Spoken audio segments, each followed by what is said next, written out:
السلام علیکم ورحمۃ اللہ وبرکاتہ۔ الحمدللہ رب العالمین والصلاة والسلام علی اشرف الانبیاء والمرسلین، اما بعد۔ عزیز دوستو، آج کا موضوع ہے طلب علم کے آداب۔ ہم آپ سے عرض کریں گے کہ آپ علم کیسے حاصل کریں، علم کے حصول کے آداب کیا ہیں۔ علم کے حصول کے لیے سب سے پہلا ادب، سب سے پہلی چیز اور سب سے پہلا مرحلہ یہ ہے کہ ہم اپنی نیت کو خالص کریں، کیونکہ ہم دینی علم حاصل کریں گے اور دینی علم اس بات کا تقاضا کرتا ہے کہ ہم نیک نیتی کے ساتھ، اخلاص و للہیت کے ساتھ دینی تعلیم حاصل کریں۔ اور ہمیں معلوم ہے کہ ہر عمل کے لیے نیت ہی سب سے اہم ہوتی ہے، سب سے افضل ہوتی ہے۔ نیت اچھی ہو تو اس کا پھل اچھا ملتا ہے، اور نیت اچھی نہ ہو تو اس کا پھل اچھا نہیں ملے گا۔ ہم یہ نیت کریں کہ یہ علم ہم اسی لیے حاصل کر رہے ہیں کیونکہ علم کا حصول ہمارے لیے اللہ تعالیٰ نے فرض قرار دیا ہے، اور پھر اس لیے حاصل کر رہے ہیں کہ علم کے مطابق عمل کریں گے، اس لیے حاصل کر رہے ہیں کہ علم کے ذریعے اللہ کی رضا پائیں گے، اس لیے حاصل کر رہے ہیں کہ ہماری آخرت آسان ہو جائے، آخرت میں ہمیں نجات مل جائے اور اللہ کی توفیق سے ہمیں جنت نصیب ہو جائے۔ اور الحمدللہ اگر نیک نیتی کے ساتھ علم حاصل کرتے ہیں تو رسول اللہ صلی اللہ علیہ وسلم نے ہمیں یہ حدیث بتائی ہے، آپ کا فرمان ہے، من سلک طریقا یلتمس فیہ علما سہل اللہ لہ بہ طریقا الی الجنہ۔ جو علم کی تلاش میں نکلتا ہے تو اللہ رب العالمین اس کے لیے جنت کے راستے کو آسان بنا دیتا ہے۔ تو علم کے حصول کے لیے سب سے پہلا مرحلہ یہ ہے کہ ہم اپنی نیت کو خالص کریں، اپنی نیت کو سچی کریں، اور جو نیت ہم نے آپ کو بتائی ہے کہ اس نیت سے ہم دین علم حاصل کرنے کے لیے اخلاص پیدا کریں گے، وہ نیت سب سے پہلے جو ہے اپنے اندر پیدا کریں۔ دوسری چیز یہ ہے کہ علم کے حصول کے لیے اللہ رب العالمین سے دعا بھی کریں۔ یہ دوسرا اہم مرحلہ ہے۔ اللہ تعالیٰ سے اس بات کی دعا کریں کہ اللہ ہمارے علم میں زیادتی فرما، اللہ ہمیں علم کی توفیق دے، علم کا سیکھنا ہمارے لیے آسان کر دے، علم پر عمل کرنا آسان کر دے، کیونکہ ہم جانتے ہیں کہ ہدایت اللہ رب العالمین کی طرف سے ملتی ہے، علم کی سمجھ اللہ کی طرف سے ملتی ہے، علم کی توفیق اللہ کی طرف سے ملتی ہے۔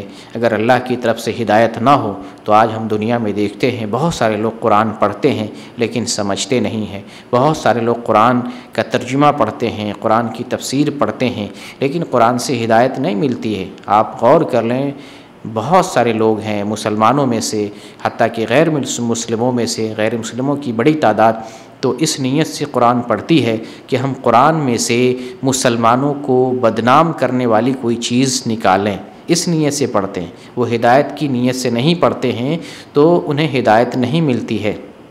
اور بہت سارے ایسے لوگ ہیں مسلمانوں میں جو شرک کرنے والے ہیں، بدعت کرنے والے ہیں، وہ بھی قرآن پڑھتے ہیں اور ترجمے کے ساتھ بھی پڑھتے ہیں، تفسیر کے ساتھ بھی پڑھتے ہیں، مگر انہیں ہدایت نہیں ملتی ہے۔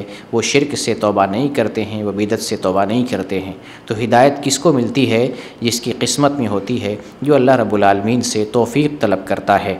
تو اس لیے ہم دوسرے مرحلے میں علم کے حصول کے لیے اللہ رب العالمین سے دعا کرتے رہیں گے، اے اللہ ہمیں علم دین حاصل کرنے کے ساتھ ساتھ علم کی ہدایت نصیب فرما، علم کا جو نفع ہے وہ نفع ہمیں پہنچانے کے وہ نفع ہمیں پہنچا، علم کی ہدایت سے سرفراز کر دے، علم کی روشنی سے ہمیں منور کر دے۔ تو اللہ رب العالمین سے ہدایت اور توفیق طلب کرتے رہیں گے تو اللہ رب العالمین آپ کو ہدایت نصیب کرتا رہے گا۔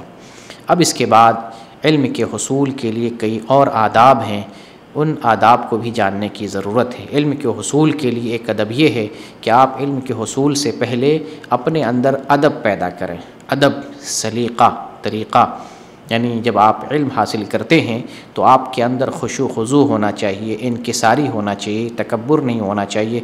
علم حاصل کرنے کے لیے آئیں تو ادب سے آئیں، علم کی جگہ پہ بیٹھیں تو ادب سے بیٹھیں، علم جو سکھا رہا ہے اس کا احترام کریں، گویا کہ آپ کے اندر ادب ہی ادب ہو، بولنے میں ادب ہو، بیٹھنے میں ادب ہو، چلنے میں ادب ہو، سننے میں ادب ہو، بات کرنے میں ادب ہو، کھانے پینے میں ادب ہو، یعنی آپ کے اندر سراپا ادب آ جائے۔ اگر آپ کے پاس ادب ہے تو انشاءاللہ آپ علم حاصل کر پائیں گے، لیکن اگر اپنے اندر ادب نہیں پیدا کرتے ہیں تو علم کا حصول آپ کے لیے آسان نہیں ہوگا۔ تب تکبر کے ذریعے علم نہیں آتا ہے، انکساری اور ادب کے ساتھ علم آتا ہے، لہٰذا اپنے اندر ادب پیدا کریں۔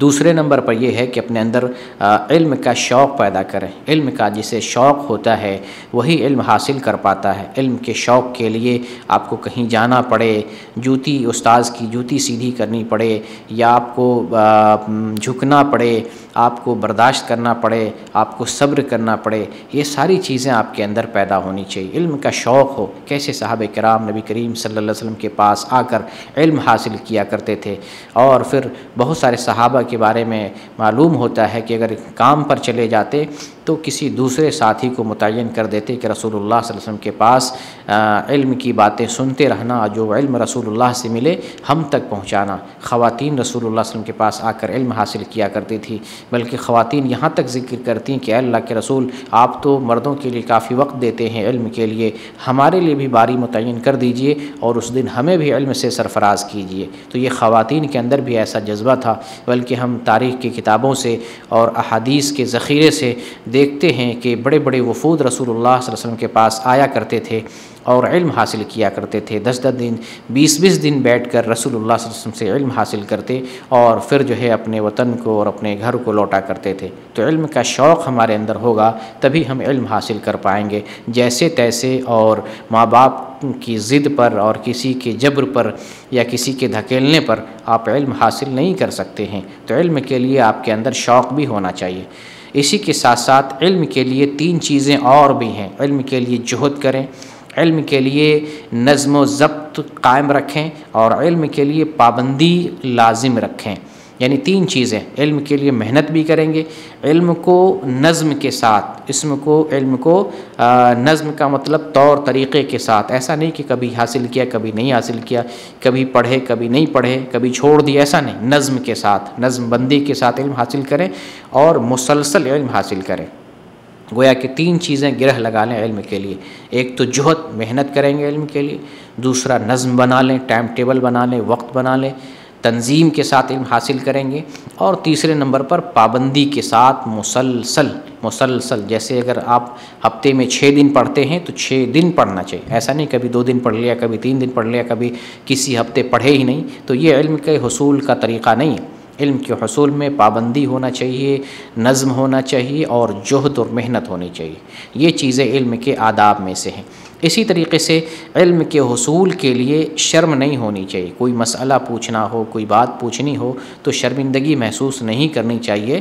شرمندگی کو چھوڑ کر دین کا جو بھی مسئلہ جاننا ہو، پوچھنا ہو، بغیر شرم کے، بغیر عار کے اور بغیر تکبر کے، تواضع کے ساتھ علم کو حاصل کرتے رہیں۔ جب آپ علم حاصل کر لیتے ہیں تو علم کو محفوظ کرنے کا، علم کو بچانے کا کیا طریقہ ہے، یہ بھی ایک بڑا سوال پیدا ہوتا ہے۔ اس کے لیے سب سے بڑی بات یہ ہے کہ آپ برائی سے بچتے رہیں، علم کے مطابق آپ عمل کرتے رہیں تو آپ کا علم باقی رہے گا۔ ساتھ ساتھ جو علم آپ نے پڑھا ہے اس کا مذاکرہ کرتے رہیں اور مراجعہ کرتے رہیں بار بار، تو آپ کا علم بچے گا۔ علم پڑھ لیا، آپ نے اس پر عمل نہیں کیا، گناہوں سے نہیں بچتے ہیں، اس کا مذاکرہ نہیں کرتے ہیں، اس کا مراجعہ نہیں کرتے ہیں، تو اس علم کا فائدہ نہیں ہوتا، وہ علم دھیرے دھیرے آپ سے رخصت ہو جائے گا۔ اسی طریقے سے علم حاصل کرنے کے بعد عمل بھی کرنا ہے اور اس کی تبلیغ بھی کرنا ہے۔